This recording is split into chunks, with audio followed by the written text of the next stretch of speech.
India জায়গায় উঠেছে, তাদের তরুণ ছাত্র সমাজ জায়গায় উঠেছে, ঠিক বাংলাদেশের মতো নেপালের মতো ছড়ায় পড়তেছে আন্দোলন ইন্ডিয়ার বিভিন্ন রাজ্যে। দিল্লির আকাশ এখন মুখরিত আজাদি আর ইনকিলাব স্লোগানে। আলহামদুলিল্লাহ, জুলাই বিপ্লবের সব পরিচিত দৃশ্য দেখা যাইতেছে দিল্লিতে। সর্রাগুলির পেলেটে আহত ছাত্র, গণগ্রেপ্তার, পুলিশকে ছাত্রদের দাবরানি, ছাত্রীর পুলিশের গালি ঠেকায় দেওয়া, আন্দোলনকারীদের খাবার পানি দেওয়া, খাবার দেওয়া, ঠিক যেন আর একটা জুলাই জায়গায় উঠতেছে আস্তে আস্তে। অনেকে আশা করতেছেন ইন্ডিয়াতেও কি বাংলাদেশের নেপালের মতো বিপ্লব হবে, মোদি কি হেলিকপ্টারে পালাবে, আখেরে কি হবে এখন বলা মুশকিল। তবে আন্দোলন ভারতবাসীর জন্য এক অভূতপূর্ব সুযোগ তৈরি করছে। সেই সুযোগ তারা কাজে লাগাইতে পারবে কিনা জানি না, তবে আমাদের সফল বিপ্লবের অভিজ্ঞতা তাদের সাথে শেয়ার করতে পারি, যেন আন্দোলন আরো অগ্রসর করা যায়। আজ আমরা দেখবো এই আন্দোলন কেন, কিভাবে তৈরি হলো, কেমন ভাবে শক্তি সঞ্চয় করলো, আর কেমনে এই লড়াই মোদির হিন্দুত্ববাদী ফ্যাসিবাদ উৎখাতের দিকে যাইতে পারে। সেই আলাপটা করি। আন্দোলন আমাদের বোঝা দরকার, অনুসরণ করা দরকার, সমর্থন করা দরকার। আসেন আল্লাহর নামে শুরু করি। এই বছরের মে মাসে মাঝামাঝি ভারতের প্রধান বিচারপতি সূর্যকান্ত এক শুনানিতে একটা মন্তব্য করছিলেন, খুব ফাউল মন্তব্য করেছিলেন। বেকার তরুণদের একাংশকে তুলনা করছেন আরশোলা আর সমাজের পরজীবীর সাথে। There are youngsters like cockroaches, they don't get any employment, they don't have any place in profession. C C C, পরে কইছে ভুল বোঝা হয়েছে, যেমন কয় আর কি। হ্যাঁ, হাসিনা যেমন রাজাকারকে কইছিল আমার মন্তব্যকে ভুল বুঝেছিল। যাই হোক, কয়েকদিনের মধ্যে একটা অসম্ভব জিনিস ঘটে উঠলো, কেউ আন্দাজি করেনি। লক্ষ লক্ষ তরুণ এই আরশোলা গালিটাকে নিজের নাম বানায় নিল। তোমরা আমাদের আরশোলা বলছো, ঠিক আছে, তাহলে দেখো আরশোলারা এক হইলে কি হয়। তুমি আমাদের রাজাকার বলছো, দেখো রাজাকাররা এক হইলে কি হয়। জন্ম নিল ককরোচ জনতা পার্টি, একই রকম ভাবে বাংলাদেশের মতো। নামটা নিজেই একটা স্যাটার। ভারতীয় জনতা পার্টির বদলে ককরোচ জনতা পার্টি, এটা প্যারোডি। আর 2 মাস পরে দিল্লির রাস্তায় হাজার হাজার তরুণ। এই ককরোচ জনতা পার্টির প্রতিষ্ঠাতা অভিজিৎ গে, একজন 30 বছর বয়সে কমিউনিকেশন স্ট্র্যাটেজি, বোস্টন ইউনিভার্সিটি থেকে পাবলিক রিলেশনসে মাস্টার্স করছে। ককরোচ পার্টি যে গতিতে ছড়াইছে সেটা অবিশ্বাস্য। চালুর 78 ঘন্টার মধ্যে ইনস্টাগ্রামে 30 লক্ষ ফলোয়ার, 5 দিনে কম সময় 1 কোটি পার। বিজেপির অফিসিয়াল অ্যাকাউন্টকে ছাড়াই গেছে। মে মাসের শেষে 2 কোটির বেশি ফলোয়ার, 3,50,000-এর বেশি রেজিস্টার্ড সদস্য। 12 বছর ধরে ক্ষমতায় থাকা একটা দলের চেয়ে বেশি ফলোয়ার 2 মাস বয়সে একটা স্যাটায়ার আন্দোলনের। এটা শুধু একটা সংখ্যা না, এটা একটা সিগন্যাল। তারা রাস্তায় নামলো কেন? 2টা কারণ। 1, পরীক্ষা কেলেঙ্কারি। ইন্ডিয়ার মেডিকেল এন্ট্রান্স পরীক্ষা প্রশ্ন ফাঁস হয়ে গেল, সরকার পরীক্ষা বাতিল করতে বাধ্য হইল। 3রা মে পরীক্ষার পরপরই প্রশ্ন ফাঁসের অভিযোগ ওঠে। রাজস্থানে টেলিগ্রামে ছড়ানো প্রায় 120টা প্রশ্ন গেস্ট পেপারের সাথে মিলে যায়, সাজেশনের সাথে মিলে যায়। 20 লক্ষের বেশি পরীক্ষার্থী অংশ নিয়েছিল। পরীক্ষা বাতিল হয় এবং এর জেরে আত্মহত্যার ঘটনাও ঘটে, ঠিক হাসিনা আমলের মতো। একের পর এক প্রশ্ন ফাঁসের ছিল না। এই একটা ঘটনায় গোটা দেশের তরুণদের ক্ষোভের প্রতীক হইয়া দাঁড়াইল। আর 2 নম্বর, রাষ্ট্রীয় দমন। এইখানে একজন মানুষকে আমাদের চিনতে হবে, যাকে না চিনলে আন্দোলনের মাত্রা বোঝা যাবে না। সোনাম ওয়াংচুক কে ইনি লাদাখের একজন ইঞ্জিনিয়ার, শিক্ষা সংস্কারক এবং পরিবেশ কর্মী। 1988 সালে উনি সেক মল নামে একটা বিকল্প স্কুল আন্দোলন গড়ে তোলেন। চক, টক আর লাঠির বদলে আনন্দময় বাস্তব দক্ষতা ভিত্তিক শিক্ষা, বিশেষত লাদাখের প্রান্তিক তরুণদের জন্য। এই কাজের জন্য তিনি 2018 সালে এশিয়ার অন্যতম সম্মানজনক রমন ম্যাগসেসে পুরস্কার পাইছিলেন।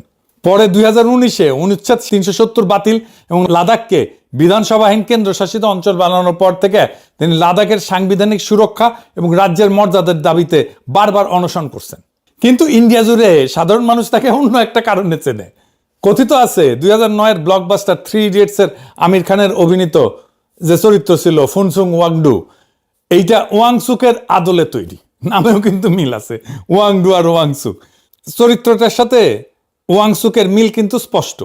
প্রথাগত শিক্ষা ব্যবস্থার বিরুদ্ধে বিদ্রোহী, উদ্ভাবক, প্রত্যন্ত এলাকায় শিশুদের আনন্দে শেখানো একজন শিক্ষক। এবং আমির খানও কিন্তু ওই রকম লাদাখের আশেপাশেই গেছিল আর কি। সত্য মিথ্যা যাই হোক, জনপ্রিয় মানুষের জনপ্রিয় স্মৃতিতে ওয়াংচুক, ফুংসুক ওয়াংডু, এই ধারণাটাই তাকে জাতীয় আইকন বানাইছে এবং সেটাই এই আন্দোলনে তার আলাদা ওজন দিছে। এই মানুষটাই 59 বছর বয়সী ম্যাগসেসে জয়ী লক্ষ তরুণের কাছে অল ইজ ওয়েলের প্রতীক। যখন ককরোচ আন্দোলনের সংগতিতে তিনি 3 সপ্তাহ অনশন করলেন আর পুলিশ তাকে জোর করে হাসপাতালে নিয়ে গেল, তখন ক্ষোভ বিস্ফোরিত হইল। একজন সাধারণ কর্মী না, একজন জাতীয় নৈতিক প্রতীকের গায়ে হাত পড়ায় আন্দোলন নতুন মাত্রা পাইল। আর 20 জুলাই 10,000-এর বেশি বিক্ষোভকারী পার্লামেন্টের দিকে মিছিল করলো, দাওয়া দিল, পুলিশ কাঁদানে গ্যাস লাঠি চালাইলো। এইটাই এখন পর্যন্ত মোদী সরকারের বিরুদ্ধে তাদের সবচেয়ে বড় চ্যালেঞ্জ। মূল দাবি এখনো পর্যন্ত শিক্ষামন্ত্রী ধর্মেন্দ্র প্রধানের পদত্যাগ আর পরীক্ষা ব্যবস্থার সংস্কার। এখনো পর্যন্ত মোদী হটাও দাবি তারা তোলেনি, অন্তত এখন না।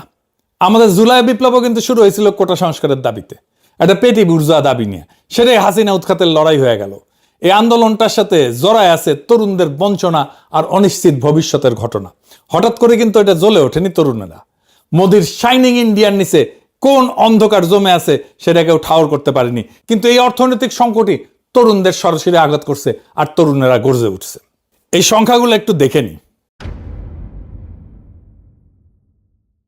ইন্ডিয়ার জনসংখ্যা তো 2026-এ প্রায় 147 কোটি। এর 65% 35 বছরের নিচে। শুধু 15 থেকে 29 বছর বয়সী তরুণেরাই প্রায় 37 কোটি। পৃথিবীতে সর্বোচ্চ। প্রত্যেক বছর 1,20,00,000 নতুন তরুণ শ্রমবাজারে ঢুকতেছে, কিন্তু ইন্ডিয়ায় 25 বছরের নিচে গ্র্যাজুয়েটদের বেকারত্ব প্রায় 40%। বেকার তরুণদের মধ্যে যারা 20 থেকে 29 বছর বয়সী, তাদের মধ্যে গ্র্যাজুয়েটদের অংশ 2017-তে 46% ছিল, 2023-এ এটা 67% হয়েছে। বেকারদের 2/3 এখন ডিগ্রিধারী গ্র্যাজুয়েট। মানে লেখাপড়া করলেই যে গাড়ি ঘোড়া চলা যাবে তা কিন্তু না। শিক্ষার দারিদ্র থেকে বেড়ানোর আর সিঁড়ি হয়ে নাই। শিক্ষা এখন হতাশার একটা নতুন উৎস। 20 থেকে 29 বছর বয়সী 6.5 কোটি গ্র্যাজুয়েটের মধ্যে প্রায় 1 কোটির বেশি বেকার গ্র্যাজুয়েট। এই সংখ্যাটা সুইডেন বা পর্তুগালের গোটা জনসংখ্যার চেয়ে বেশি। 2004 থেকে 2023 পর্যন্ত প্রত্যেক বছর প্রায় 1/2 কোটি গ্র্যাজুয়েট যোগ হইতেছে, কিন্তু চাকরি পাইতেছে 28 লক্ষ। স্যামুয়েল হান্টিংটনের একটা পুরানো ধারণা আছে, যখন একটা সমাজে আকাঙ্ক্ষা বা অ্যাসপিরেশন দ্রুত বাড়ে কিন্তু সুযোগ বা অপরচুনিটি সেই গতিতে বাড়ে না, তখন সেই যেই ফাঁকটা তৈরি হয় সেটাই অস্থিরতার জন্মভূমি। অর্থনীতিবিদরা এটাকে বলে অ্যাসপিরেশন অপরচুনিটি গ্যাপ। ভারতের 36 কোটি তরুণ শিক্ষিত হচ্ছে, স্বপ্ন দেখতেছে, ইনস্টাগ্রামে গোটা দুনিয়ার জীবনযাত্রা দেখতেছে, আর বাস্তবে চাকরি নেই। এই ফাঁকটাই ককরোচ। বঞ্চনাটা বানানো না, সংখ্যায় প্রমাণিত এবং গভীর। এটা নিছক ভাইরাল একটা ট্রেন্ড না।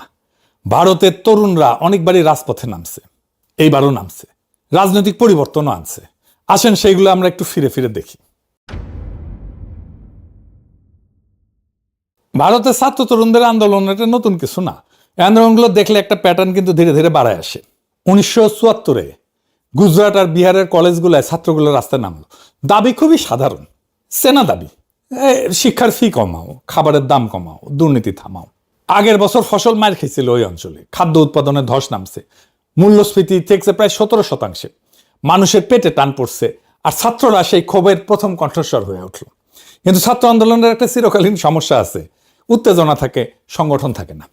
ক্ষোভ থাকে, কিন্তু গোটা দেশের কাছে গ্রহণযোগ্য মুখ থাকে না। বিহারের ছাত্ররা এই দেয়ালে বারবার ধাক্কা খাইতেছিল। তারা তখন এমন একজনের দ্বারস্থ হইল যিনি বহু বছরের সক্রিয় রাজনীতি থেকে দূরে ছিলেন, নাম জয়প্রকাশ নারায়ণ। ইনি কে?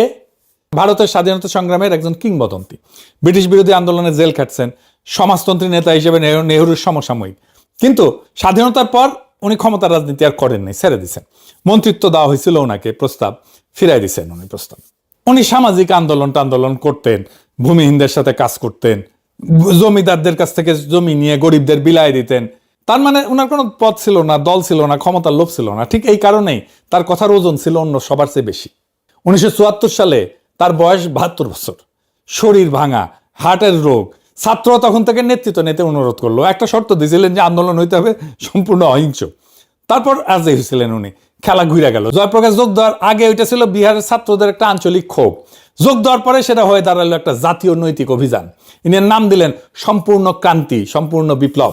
ছাত্রদের দাবি আর ফি আর খাবারের দামে সীমাবদ্ধ থাকলো না, দাবি হয়ে গেল গোটা ব্যবস্থার পরিবর্তনের। বিরোধী দলগুলো একজোট হইল তার পেছনে, কারণ তাকে কোনো দলের লোক বলে দাগানো যাইতেছিল না। একটা ছাত্র আন্দোলন জাতীয় রূপ নিয়েছিল তখনই, যখন সে একজন নৈতিক কর্তৃত্ব সম্পন্ন ক্ষমতা নিরপেক্ষ মানুষকে সামনে পাইছিল। আজকের ককরোচ আন্দোলনে সোনাম ওয়াংচুক ঠিক সেই ভূমিকায় দাঁড়াইতেছেন মনে হয়। এই বিহারের আন্দোলনের ফলে ইন্দিরা গান্ধীর গদি নড়ে গেছিল। জরুরি অবস্থা জারি হইল, সংবাদপত্র বন্ধ, বিরোধী দলের নেতারা জেলে, জয়প্রকাশ নারায়ণকেও জেলে নেওয়া হয়েছিল। গণতন্ত্র স্থগিত, মনে হইল সব শেষ, ইন্দিরা গান্ধী জিতে গেল। কিন্তু ইতিহাস এইটা T20 না, এটা টেস্ট ম্যাচ, এটা দীর্ঘ খেলা খেলে। 3 বছর পর 1977-এ সেই ইন্দিরায় ভোটে ধরাশায়ী হইল। আর ওই ছাত্র আন্দোলনের গর্ভ থেকে জন্ম নিল একটা গোটা রাজনৈতিক প্রজন্ম, নীতিশ কুমার, লালু প্রসাদ, আরো অনেকে, যারা পরের 40 বছর ভারতের রাজনীতি চালাইছে। আন্দোলন হারে যাওয়া উচিত ছিল, তবে সঙ্গে সঙ্গে না। এর 16 বছর পর 1990 ছাত্ররা আবার রাস্তায় নামছিল। ইন্ডিয়া জাতপাতের বৈষম্য কাটাইতে সরকারি চাকরি এবং শিক্ষা একটা সংরক্ষণের ব্যবস্থা আছে, কোটা সিস্টেম আছে বহু বছর থেকে, দলিত আর আদিবাসীদের জন্য। কিন্তু মাঝখানে একটা গ্রুপ রয়ে গেছে, ওবিসি, অর্থাৎ অন্যান্য অনগ্রসর শ্রেণী, জনসংখ্যার প্রায় অর্ধেক, কিন্তু যারা অস্পৃশ্য না আবার উচ্চবর্ণও না। 1979 সালে বিপি মন্ডলের নেতৃত্বে একটা কমিশন সুপারিশ করছিল যে এদের জন্য 27% একটা সংরক্ষণ কোটা দরকার। রিপোর্টটা 10 বছর ধরে ফেলায় রাখা হয়েছিল আলমারিতে, কোনো সরকারি ছোঁয়ার সাহস পায়নি। 1990 প্রধানমন্ত্রী ছিল ভিপি সিং। ভিপি সিং সেটা কার্যকর করার ঘোষণা দিলেন, আর তখনই আগুন লাগলো। রাস্তায় নামলো মূলত উচ্চ বর্ণের শহুরে ছাত্ররা, দিল্লি বিশ্ববিদ্যালয় থেকে শুরু করে। তাদের ভয় 27% যদি সিট চলে যায় আর চাকরি যদি চলে যায়, আমাদের কি থাকলো? আন্দোলন ছড়াইলো সারা দেশে, তা এমন মরিয়া চেহারা নিল যে ছাত্ররা প্রকাশ্যে গায়ে আগুন দিতে শুরু করলো। রাজীব গোস্বামী নামের এক ছাত্রের জ্বলন্ত শরীরের ছবি হয়ে উঠলো সেই সময়ের প্রতীক। 74-এর সাথে পার্থক্যটা দেখেন। জেপির আন্দোলন ছিল সমাজের নিচতলার পক্ষে, বঞ্চিতদের হয়ে, আর মন্ডল বিরোধী আন্দোলন ছিল উল্টা, প্রতিষ্ঠিত সুবিধাভোগীদের সুবিধা রক্ষার লড়াই। দুটোই ছাত্র আন্দোলন, দুটাতেই তরুণরা রাস্তায়, দুটাতেই আত্মত্যাগ, কিন্তু ইতিহাসের দাঁড়িপাল্লায় দুটার ওজন কি এক না? ছাত্ররা রাস্তায় নামলে সেটা প্রগতিশীল হয়ে যায় না। এই কথাটা আজকের কক্সবাজারের ক্ষেত্রে মাথায় রাখতে হবে। যেমন শাহবাগের তরুণ আর জুলাইয়ের তরুণরা কি এক? কোনটা প্রগতিশীল? শাহবাগ প্রতিক্রিয়াশীল আর জুলাই প্রগতিশীল। তরুণরা কি চাইতেছে তা না, প্রশ্নটা হলো কার হয়ে চাইতেছে। আর এই আন্দোলনের ফল আসলো খুব দ্রুতই। বিজেপি ভিপি সিং এর উপর থেকে সমর্থন তুলে নিল, আর নভেম্বরে ভিপি সিং সরকার পড়ে গেল। দেখে মনে হলো আহা, আন্দোলনের সরকার ফেলাই দিল। না, ভিপি সিং এর সরকার ছিল একটা ভঙ্গুর জোট সরকার, নিজের কোনো সংখ্যাগরিষ্ঠতা ছিল না, বাইরে থেকে দুই বিপরীত মেরুর সমর্থনে টিকেছিল, একদিকে বিজেপি আর একদিকে বামপন্থীরা। অদ্ভুত ব্যাপার। এই সরকার এমনিতেই সুতায় ঝুলতেছিল, রাস্তার চাপ শুধু শেষ ধাক্কাটা দিছে। সরকার পড়ছিল সংসদের ভেতরে, রাস্তায় না। বাম আর বিজেপি একসাথে সরকারকে সমর্থন দিছিল। আজই